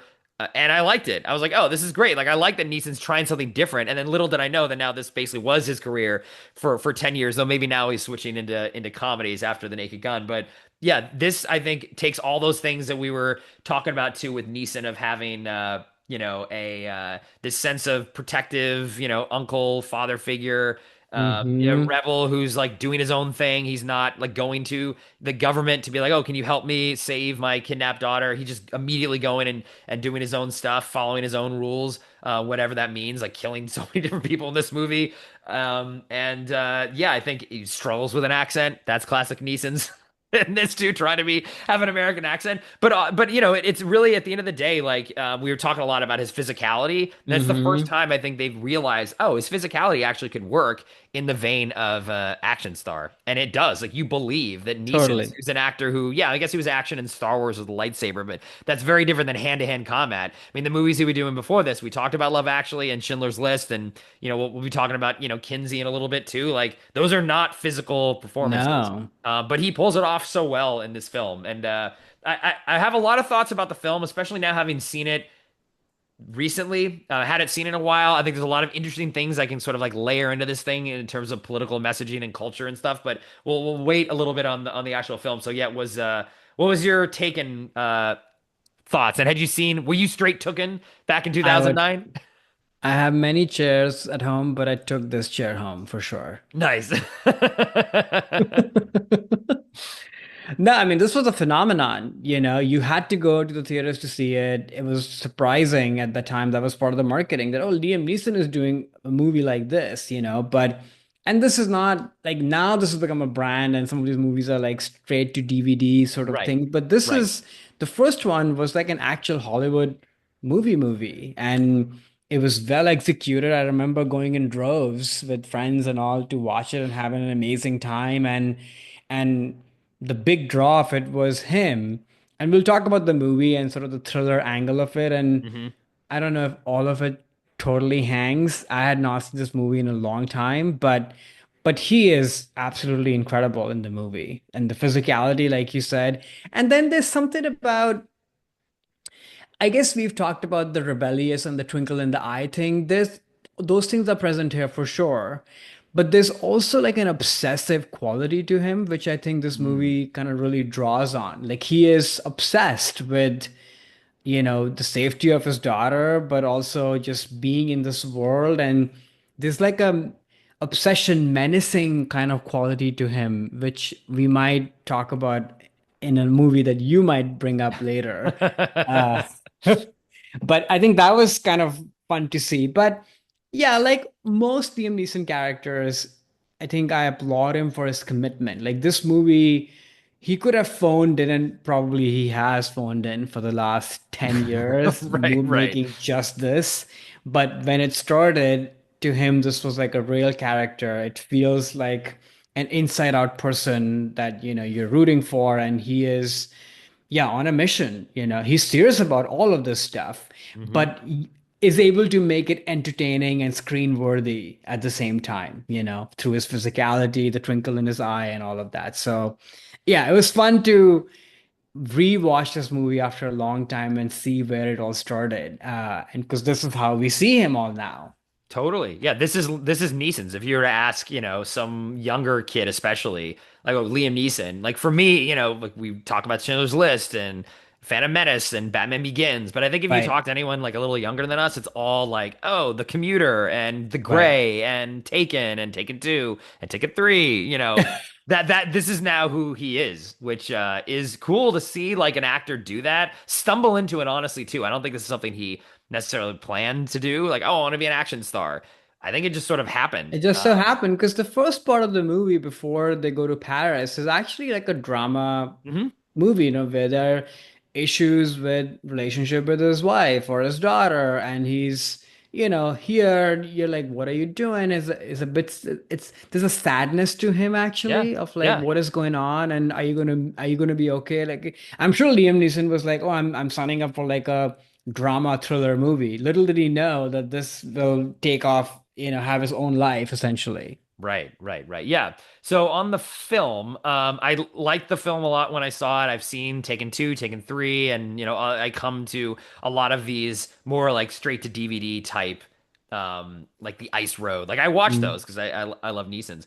But it was interesting looking at this thing now and sort of seeing what this movie created, in its wake. The whole this like dad exploitation genre, I like to call it, of these movies about older middle-aged sort of actors not really known for like kind of everyday men type Hmm. personas who have to prove themselves in this world where they feel unappreciated Hmm. by maybe their wife or their children. And this movie too, like that was coming through a lot where like he has these specific set of skills and they're not valued. They're like, okay, dad, like you're kind of a loser. Like I have this new husband or this Right. new father who's giving me a pony. And like the wife is like, look, like all you did was do your work. Like I don't like she clearly didn't value what he did, even though he hold those set of skills very like close to his chest. And then finally, this is like the dream of every unappreciated, husband. It's like, oh wait, you need my skills now? I can prove that like, oh, the washing machine is broken. Okay, now who's gonna go in there with the wrench? And now who feels like the king now? Because I fixed the washer. Like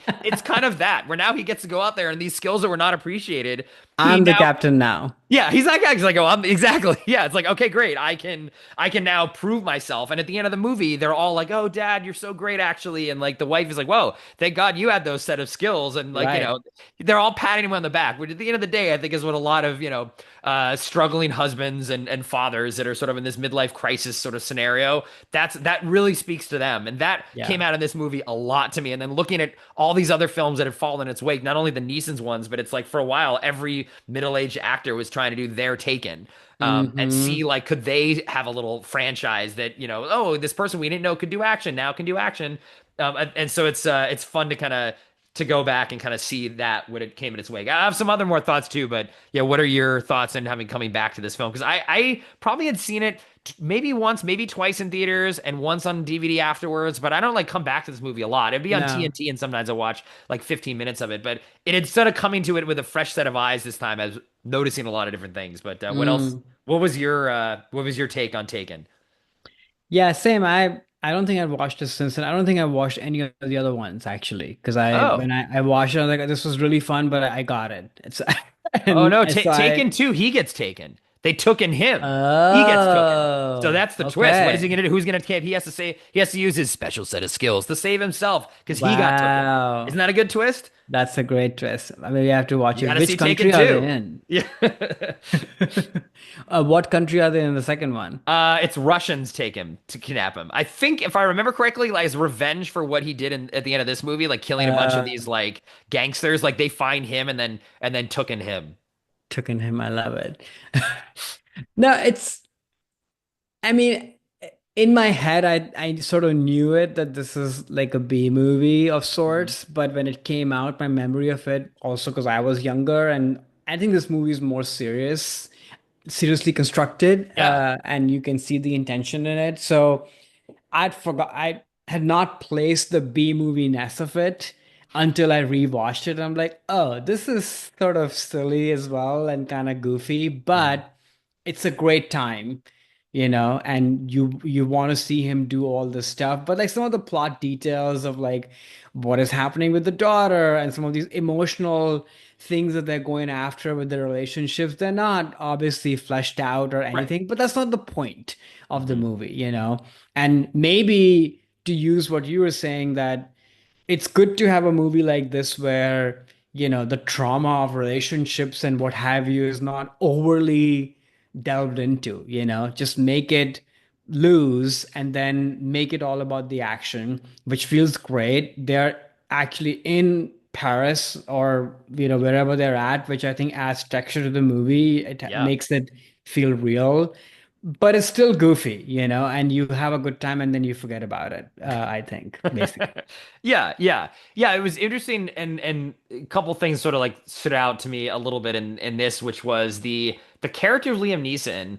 His Mm, daughter gets taken. He's this ex-CIA, special operative guy, and all he does throughout the rest of the movie is he tries to get his daughter back.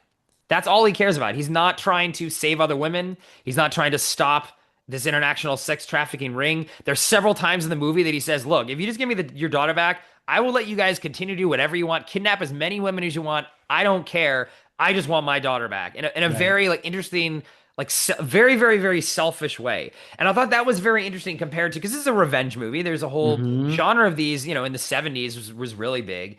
And those heroes in those films tended to use like an impetus of maybe their wife gets killed or their kid gets killed, and now they're out to like rid the world of injustice Right. and like Death Wish or something, or like even Batman, is right, his parents get killed, but after he finds the killer of his parents, he still wants to stop crime overall. But it's just weird to me that like this version of that revenge thriller of this time period is about a guy who doesn't actually want to do anything for the greater good, for the greater society. He treats the other women that he finds in this movie too just as tools to get his daughter. There's like these Right. women all tied up, like drugged out. He's like, have you seen this girl? And then just leaves them and just walks away. And it's like, wait, what is going on here? Like, and he kills the bad guy at the end, the kingpin guy, but only because the story makes it that necessary to get the daughter back. Right. It's not like he gets the daughter halfway through and is like, okay, now I'm going to take down this whole sex trafficking No. ring, or go back to even the U.S. government and be like, hey guys, like we should probably like focus more on this as a crime and as a trend. I just thought that was there's something there about like why in 2009 was the culture at a point where we needed to just be incredibly selfish with our revenge thrillers versus Mm, this other general thing. And then the other thing that was interesting too is I mentioned he's like sort of an everyday guy who wasn't known as an action star. And especially on this rewatch, I realized this movie is basically the very similar plot to Commando with Arnold Schwarzenegger, one of my oh favorite yeah. movies of all time, right? But in that movie, like he's this giant jacked up dude who Right. like, goes in and like he's not an everyday guy whatsoever. But he's still trying to just save his daughter, even though he's obviously there's other things going on in that movie too.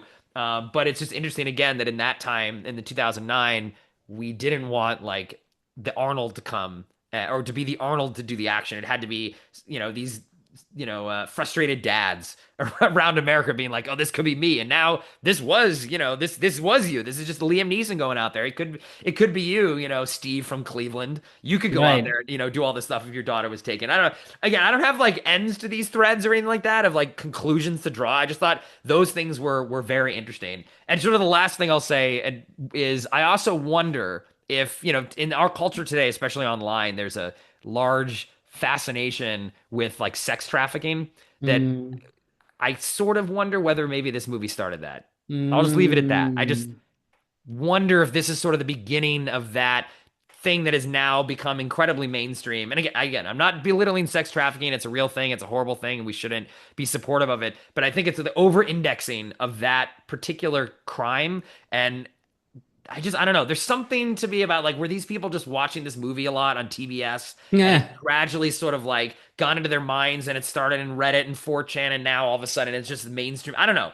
Another just thing I'm saying, don't need it to answer could the question. be. Just dropping that. Those are some revelations I had in It this could most be. recent rewatch, but Yeah, the other two are pretty interesting. I think this definitely says something about the time we were in, mhm. just politically and culturally, that it's almost like people saying that, okay, I don't know if there's much you can do about the world at large, so I'm just going to go do my own thing, Protect my own. protect Yeah. my own essentially. So that kind of comes through. And kind of Mm, what I was saying about the obsessiveness as well, because that's the mm. other side of it, right? Like on one hand, you're the protector, but on the other hand, you're also so individualistic and so obsessed with whatever your cause is that even if that cause is good, you sort of are belittling everything else. There's no measure of cost and stakes in that regard at all. It's just you're Right. gonna do whatever you want to do. So yeah, look at it from that lens. Yeah, I mean it's again classic Liam Neeson, right? That there is a rebelliousness to it, but at the same time, there is a darker side to this too. As a movie, I do appreciate the fact that it's like a tight story and not Oh, about sort of absolutely. saving the world and what have you. Like that is kind of good, makes it Hmm. really tight. But yeah, I don't know if the movie's aware of this aspect of that this is actually an obsessed kind of dark character, and if Hmm. let loose, what else would he do when he's not, saving his daughter or saving his loved one? Is he actually a menace to the society? Probably. I don't know. Well, at least he's so selfish though that unless he probably wouldn't it's not like the guy from Death Wish or these 70s Right. movies where they are like vigilantes on the streets, like a Travis He Bickle even probably wouldn't do character, right? anything. Yeah. Yeah, like he probably literally will just sit around until his daughter or he gets taken and taken too. Then he's got Yeah. to go and kill all the Russians again. And I think the third one, someone else gets taken and he has I don't remember the exact plot of that one, but it's not like his daughter anymore. It should be the wife, actually, I think. I don't remember Yeah. if that, but that they should just keep taking each members of his family and he has to go out there and get them back. My What a gosh. film. It's definitely a cultural touchstone. And I think there could be some interesting things maybe scholars will do in decades in the future, kind of analyzing like, was this some sort of crux of something, or to your point, like the nihilism that I think was reflected in 2009 of like, hey, the world is what it is. Well, let's just circle the wagons and protect my family and like, everything else, it sucks, but like I'm just gonna let Right. it all burn down. Which is sad. But Yeah. 2009, that was 2009. That's 2009, and nothing has changed, or everything has changed. Who Or it's knows? gotten worse. Well, no, that we'll see what to Taken 4 if they bring that back, what that'll look like in 2025. Okay, so now we're moving on to our wild cards. This is our final segment. These are films that were maybe a swing for Neeson's, something that was underlooked, something he did out of character, or just a movie you love to talk about. So, what do you got for us on his wild cards? Yeah, so my wild card is a movie called Kinsey from 2004, directed and written by Bill Condon, starring Liam Neeson, of course, Laura Linney, Chris O'Donnell, Peter Skarsgård. Quick logline: a look at the life of Alfred Kinsey, a pioneer in the area of human sexuality research, whose 1948 publication Sexual Behavior in the Human Male was one of the first recorded works that saw science address sexual behavior. So I remember I stumbled upon this movie like in the late 2000s, 2010s, maybe just Hmm. randomly on TV. And I was like, oh, what is this movie? And I never heard of this person, Kinsey. And mainly because Liam was in it, I was like, oh, this is interesting and I'll watch it. And so I remember watching this movie, A, because it's such a time capsule of this kind of biopic movie, Mm-hmm. which feels kind of dated, and we're still making a version of this even now. Right. But I think it stands out because Liam Neeson is in it, I think. It's not who I would think of in a movie like this that feels like this kind of a Oscar Beatty kind of movie, which is after a serious subject, but at the same time is kind of goofy in terms of how it actually comes together. Like this is not Steven Spielberg making Kinsey. Right, right, right. I do like Bill Condon. He's made some interesting movies, but Hmm. this movie, yeah, we'll talk about the movie in a second, but it's a very interesting choice for Liam Neeson to be doing a movie like this, I think. And I think some of those qualities that we've talked about of being a rebel, that's in the core text of the movie and this person, right? Who's Hmm. out there in the 40s interviewing people about their sexual behaviors and his own lifestyle Right. in itself is just so, ahead of his time, should I say, and kind of applying all of his explorations in the medical field to his own life. I mean, he's his own subject in a way, in the movie. So all that comes through. It's a very Liam Neeson thing. I think what is surprising is that I don't know what the real guy looked like, but it's once again his physicality and frame, which I don't associate with somebody doing this sort of research and being at the Uh-huh. center of this kind of subject matter. Like it's Liam Neeson. So it's interesting on some in some ways there's a transformation, in many ways there isn't, which your mileage might vary. Is that a good thing or a bad thing for the movie? I find it's sort of a little bit of both. There are moments where his Liam Neeson-ness lends itself really well to the movie. There are moments where it doesn't. But I think what is interesting, regardless, is that there is a tenderness to him in this movie. Like I don't associate Liam Neeson's characters to be a bit confused about what is happening. And there are moments where he is confused, whether it's Right. about his own sexuality, whether this research that he's been doing, is that going to make it, his relationship with his wife. Like there are definitely moments of questions, which often Liam Neeson characters are very self-assured. They know exactly what they're doing. So I like seeing him in this flavor and in this kind of time period, kind of time capsule period drama movie. That's why I chose it as a wild card, even though some of his signature things are present in the movie. But yeah, had you watched this movie before? Yeah, I'd seen it at the time when it came out, just mainly just as a Neeson fan. I was gonna see it. I remembered liking the film. And we'll talk more about that Yeah, in a bit. But yeah, I think he does a really good job in this performance. It's like the two things that we were talking about earlier of like him having that rebellious streak for sure is in this because Kinsey was like a rebel pushing back against his academic administration and then obviously all of the science. But to your point, like this is him in a place where he doesn't really know what he's doing. Like because a lot of scientists is a science is about questioning and not knowing and trying to find then right. the truth. So you can't be like a self-assured scientist. That's sort of like defeats the whole purpose. You're supposed to like not know and then find out.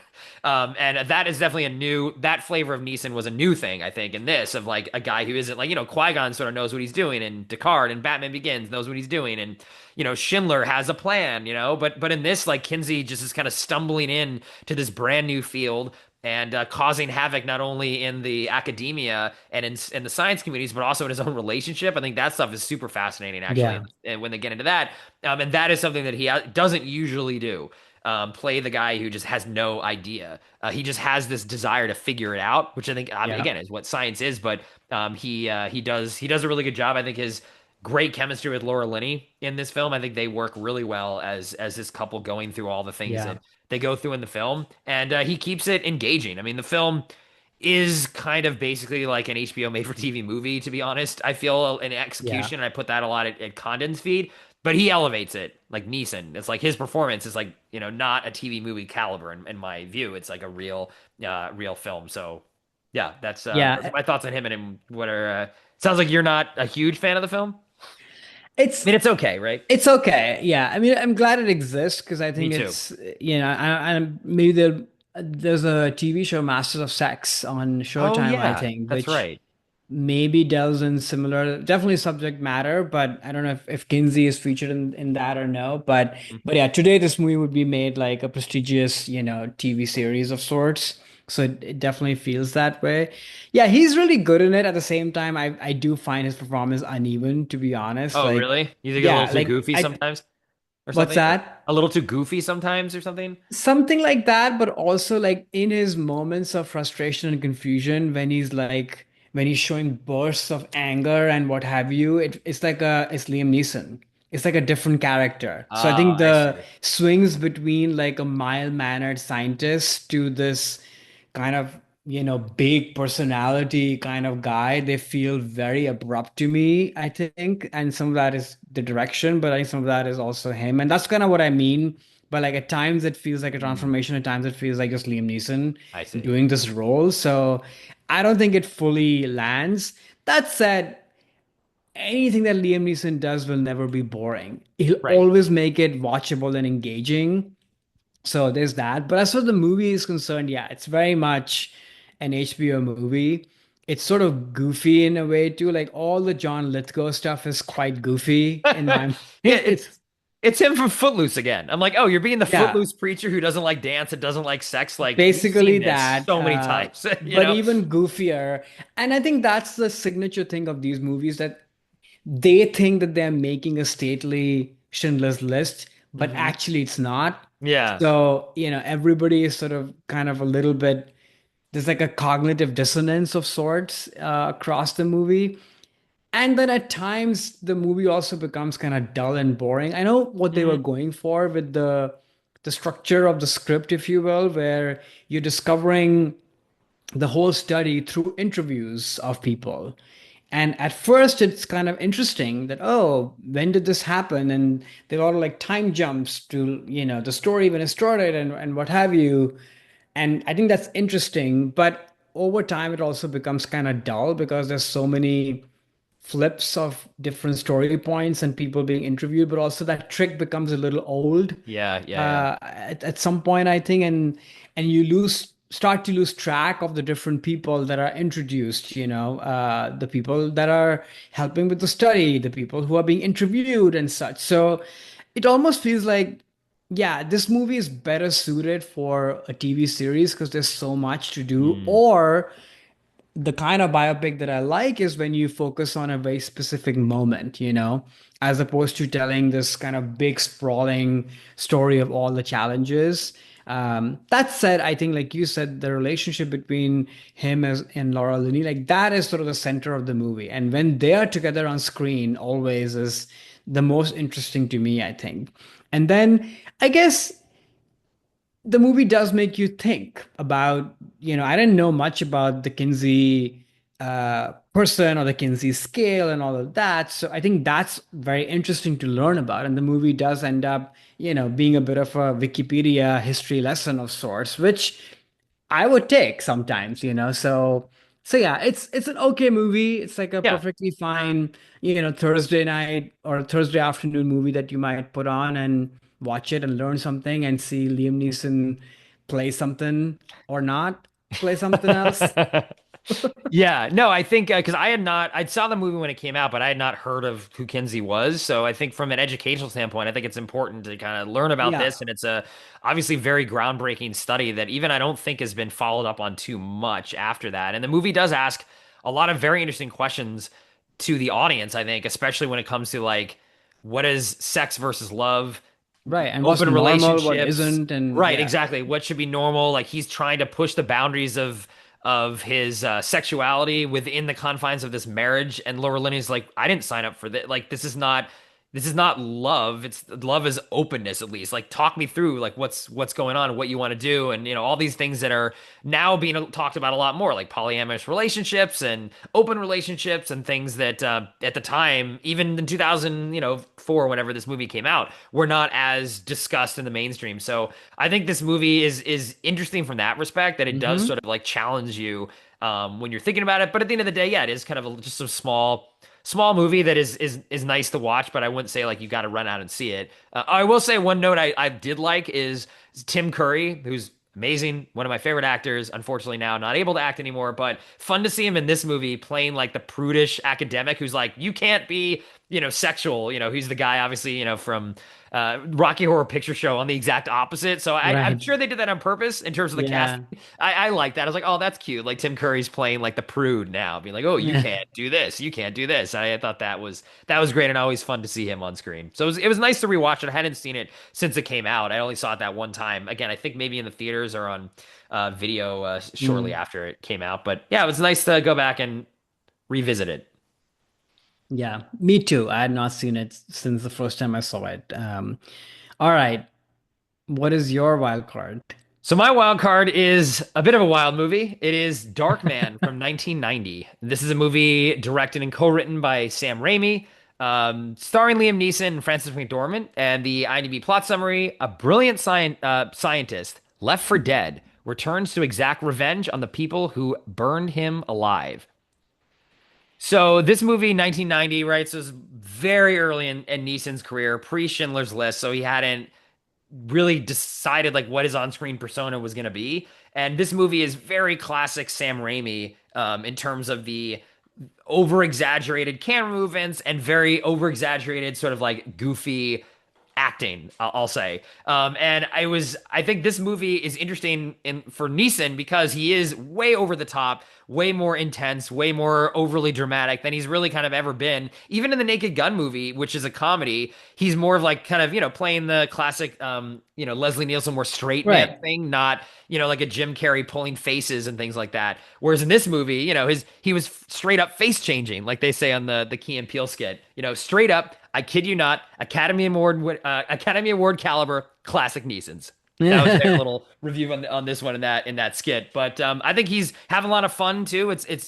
Clearly he loves sort of living in this world of as an actor, just doing these crazy off the wall things. Because for people who aren't super familiar with the role, it's he's a scientist. He gets in an accident. His face can now change and merge, but it also affects him, mentally. And it's a very similar to like a monster movie more than it is a superhero movie. Like a lot of allusions to the classic, 30s, Dr. Jekyll and Mr. Hyde or Phantom of the Opera, Hmm. that kind of thing. So it's very over the top, but very fun. And I love to see him having this much fun in the role. So it's fun to see him. The reason why this is a wild card is like he doesn't know he's an actor yet. He's trying this really goofy thing that I think really works, but he's never come back to this so far in his career, at least. So it's a really fun, goofy picture. But what were your thoughts of Neeson in the film, and had you seen the movie before? And yeah, what I think you like Raimi, right? You like this Yeah. at least, yeah. I It's a had very not seen Raimi this coded movie. film. Very, oh yeah, my gosh, like we'll talk about the movie in a Yeah. bit, but yeah, I'd never seen this movie. I'd heard of it, but yeah, this was like a wild ride, and Liam Neeson is just off the hinge, the hook or whatever, Yeah. Like from the very beginning, like the screams and the yells. I mean, the ADR on this movie is like pretty bonkers. Like, it's like, A lot of that was Bruce Campbell, actually. If he was oh, supposed to be cast in really? the movie, and the studio wouldn't let him Raimi cast him, but he put on a lot of the screams and the yells and like some of the stuff is Bruce Campbell in the Oh, booth. But interesting. yeah. Okay. Yeah, but yeah, he's very goofy in it. Even though the movie is exaggerated, I feel like Liam Neeson's performance is even more exaggerated to the point that the movie feels a bit grounded around him. So, which is like a weird thing to say because the Yeah. movie is pretty bonkers. Uh-huh. But I think he's really out there, and it was really fun to see him do this. But I kept thinking if this performance was just a little bit more reined in, I think this movie would be incredible. Like I Oh, you can't think the wait to two talk about rain? this movie. Oh, okay. I love this movie so much because I just went in pretty cold Yeah. and was not expecting, anything. And, we are of course living in this superhero era, have been for such a long time. So I don't know.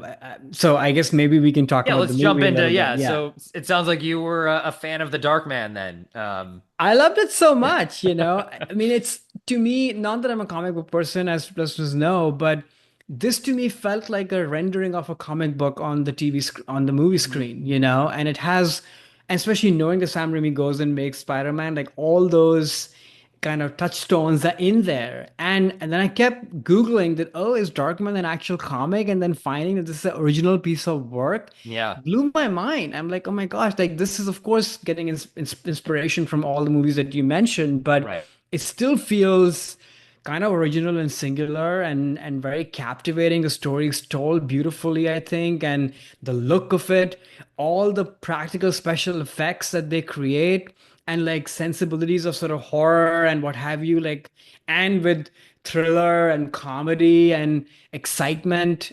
I think this was just a fun time at a movie. And though it's pitched at a very high frequency, it's not dumbing it down. It's not expecting its audiences to be stupid or dumb, Right. which often feel when I'm watching a superhero movie. Like this movie feels clever and sharp, actually. So, and then Danny Elfman's score, which again feels like a prototype score of some of his other movies. And I'm like, Totally. where have I heard this before? This sounds so similar to His all the other Batman, stuff, his Spider-Man, all of it. his yeah, yeah, But I'm yeah. like, I'll take it, you know. Yeah. I love it. So I thought it was great. And then Fran McDormand, who I'm like, what are you doing in this movie? Why are you in this movie? And she looks great. She's sort of this sort of classic ingenue type actor, which Fran is like so far away from I that. know.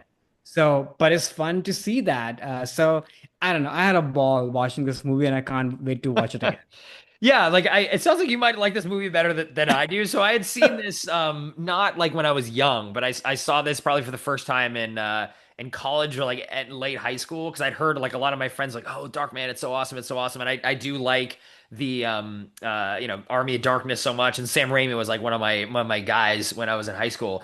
And I remember thinking that expecting it to be more of like a superhero movie, and yes, it is, but it's so much more like a Universal monster film of like a Hmm. tragic hero who something happens to, and he's a sympathetic Quasimodo or whatever, kind of going through this movie. And I think Liam Neeson's acting or overacting or goofiness or whatever plays really into that sort of like tragic figure piece. I mean, I love all the different screens and the classic when they're at the fair and he's like trying to get her that pink Oh my elephant. gosh. And it's like, I want the elephant. And then it like zooms in his face into it. I love with the shots where like it go when he's about to go into like this wild Darkman mode of his, overly angry Yeah. persona. The camera zooms into his eyeball and then like a little flame ignites and it like zooms out and it's like he's triggered. He's gonna go mad again. But there's a lot of those really fun like Sam Raimi like quick cutaway things in this film, which I think to your point about the comic bookness of it, I think Sam Raimi is such a good fit with the genre of comic books and why those Spider movies are so good because he has fun with Hmm. stuff. He plays with things like Hmm. it's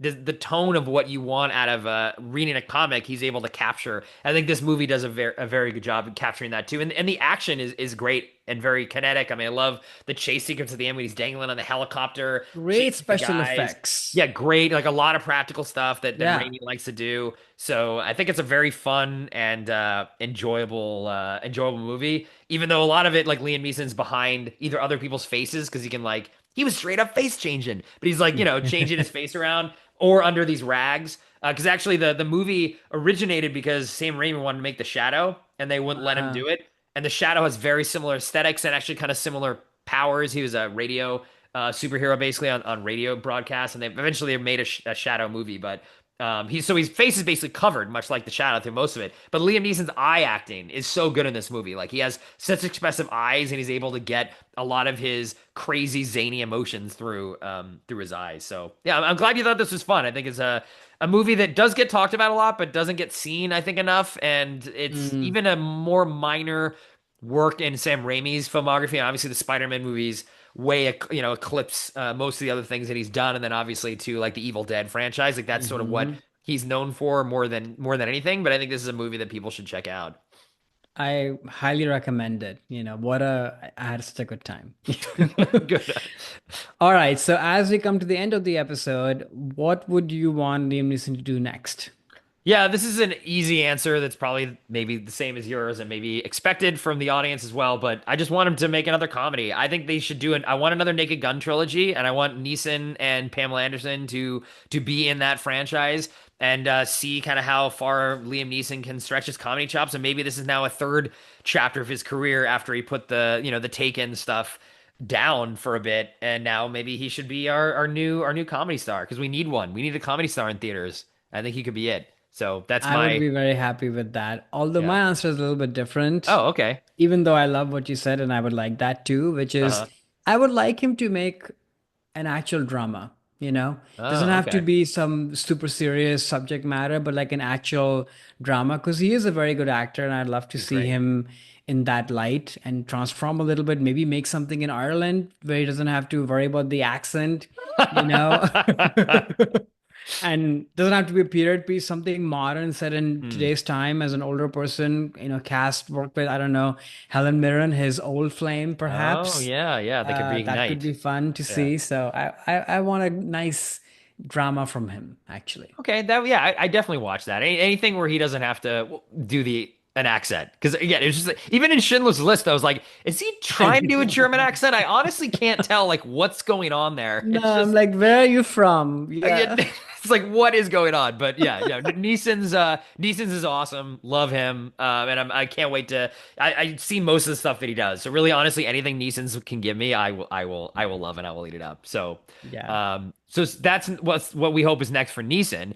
Why don't you tell the audience what's next up for them slash us in terms of what we're delivering in our next episode?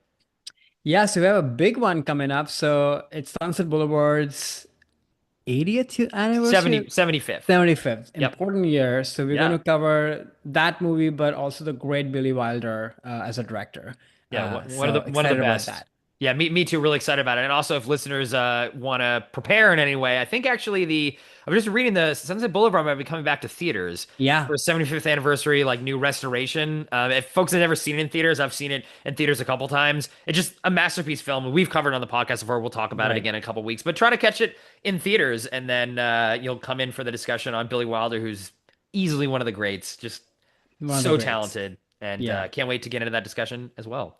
Sounds good. Well, that's our episode. Thank you all as always. We are available on YouTube now, as you know, but all the other podcasting platforms. Please like us and let us know what you thought of our conversation of Liam Neeson. What do you think of the new Naked Gun movie? Any other Liam Neeson shout outs that you might have. We are all ears always. And thank you for all the support. And the more you like and subscribe us, it helps other people find us. So thank you for that. Until next time. Bye. Sounds great. Actually, one other thing too, Karan, I've sat here this whole time. I've noticed your background looks different. And for the users on YouTube, they're probably wondering that they're in the comments right now being like, wait, I see Superman is still there, but all of a sudden the window's not there, your bed isn't there. What happened? I have moved, Whoa. friends. Yeah, still in LA, but I have moved to a new place. So still settling in, but it's fun so far. Yeah, Nice, nice. Well, users will have to get, or listeners will have to get used to the new background. But I'll just say, just on a personal note, I'm glad to still see Superman hanging there. He's exactly. hanging above all of us and That was making sure we're gonna. important. Yeah. Exactly. Okay, great.